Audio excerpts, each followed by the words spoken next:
Ya pemirsa, kini kita kembali menuju kantor KPU Pusat untuk mengikuti rapat pleno rekapitulasi penghitungan suara Pilpres 2014. Dan saat ini rapat tengah membahas hasil rekapitulasi suara di DKI Jakarta, di mana Jokowi JK unggul atas Prabowo Hatta.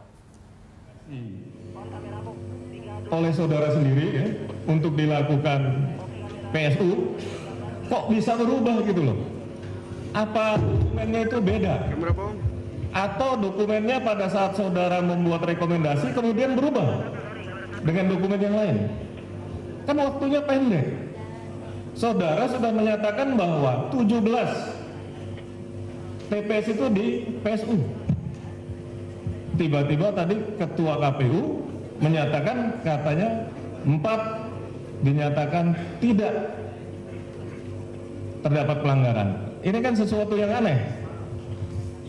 Kok bisa-bisanya kemudian menganulir apa nih? Nah, sementara kami mendengar berita bahwa TPS-nya yang nggak siap untuk melaksanakan. Nah, ini yang benar yang mana? Jangan sampai ada kebohongan di sini gitu. Kita buka-bukaan aja kalau memang belum bisa dilaksanakan, ya kita cari jalan keluarnya nanti. Tidak harus kemudian kita berbohong. Dan yang terakhir ini dengan Bawaslu RI, kami juga sudah minta Bawaslu RI untuk mendorong diteruskannya atau dilaksanakannya ya rekomendasinya. Dan kami sudah bersurat juga dengan Bawaslu agar bisa membantu teman-teman Bawaslu Provinsi dan KPU DKI ini supaya bisa menyelesaikan rekomendasi itu sendiri. Karena ini masalahnya jangan dianggap ringan ya. Seolah-olah ya udahlah karena keterbatasan waktu ya udah nggak usah dilaksanakan gitu. Kita sadari bahwa ketika kita menentukan rekapitulasi nasional nanti, ternyata di dalamnya masih tersimpan itu masalah 5.817 TPS yang bermasalah. Sampai hari ini kami masih menganggap bermasalah karena belum dilakukan pengecekan. Sementara hasilnya ya, hasilnya sudah direkap oleh saudara dan hari ini akan dijadikan bagian dari rekapitulasi nasional. Nah, ini kan bahaya kalau ternyata hasil pemilu presiden tahun 2014 ini mengandung cacat hukum. Kelihatannya simpel, tapi ini dampaknya besar terhadap keputusan yang akan kita ambil hari ini. Nah, ini mohon penjelasan lebih dulu. Terima kasih. Baik Pak Sumo sekalian supaya nanti menjadi satu kesatuan pertanyaan. Silakan. Terima kasih pimpinan. Saya ingin minta kepada pemantau pemilu dan DKPP untuk benar-benar mencermati DKI. DKI ini kita biasakan jadikan sebagai cermin dari provinsi-provinsi lain. Tapi kalau kita melihat banyaknya rekomendasi yang dikeluarkan oleh Bawaslu, sekarang ini berbalik, DKI harus bercermin kepada provinsi-provinsi lain. Jarak antara KPUD dan KPU pusat, antara Bawaslu dengan Bawaslu pusat di DKI ini sekedipan mata. Tidak seperti provinsi-provinsi lain yang harus menggunakan pesawat, menggunakan kapal, dan segala macam. Tapi justru disinilah persoalan ini kemudian muncul dan ternyata tidak bisa diselesaikan dengan sangat baik. Yang menurut hemat kami, semestinya kalau kasus-kasus ini belum diselesaikan, seharusnya DKI, KPUD DKI sampai dengan hari ini seharusnya belum melakukan pleno rekapitulasi. Karena masih banyak rekomendasi yang tidak dilaksanakan.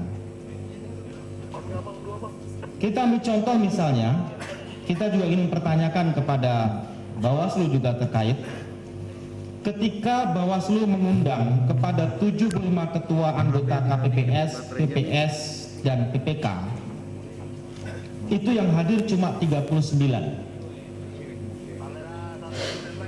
Dari yang tidak hadir ini tindak lanjutnya apa? Kenapa mereka tidak hadir?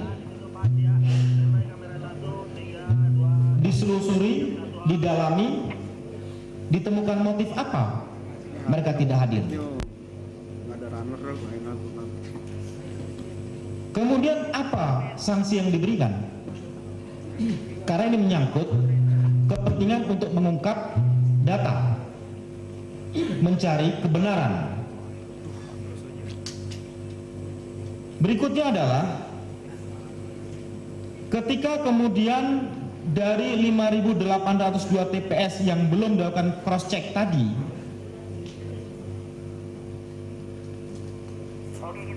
dipaksakan untuk disahkan rekapitulasi di tingkat provinsi, sadar tidak konsekuensi yang akan timbul? Kita mengesahkan barang, mengesahkan sesuatu yang masih gray area, abu-abu, atau belum kita katakan halal. Karena kita bicara tentang DKI, kita bicara 2 orang calon negarawan yang akan kita hormati dan kita patuhi sebagai presiden, yang ingin kita hormati dengan keterpilihan sebersih-bersihnya dan sebaik-baiknya, nyaris tanpa cacat. Tetapi jangan jadi beban presiden ini yang akan terpilih oleh karena kelakuan-kelakuan dari peristiwa-peristiwa pelanggaran yang terjadi yang tidak diselesaikan tetapi dipaksakan untuk diselesaikan. Seperti saya sampaikan kemarin, kejahatan politik yang muncul diawali dari ketidakjujuran dalam berpolitik, dan ini sangat berbahaya.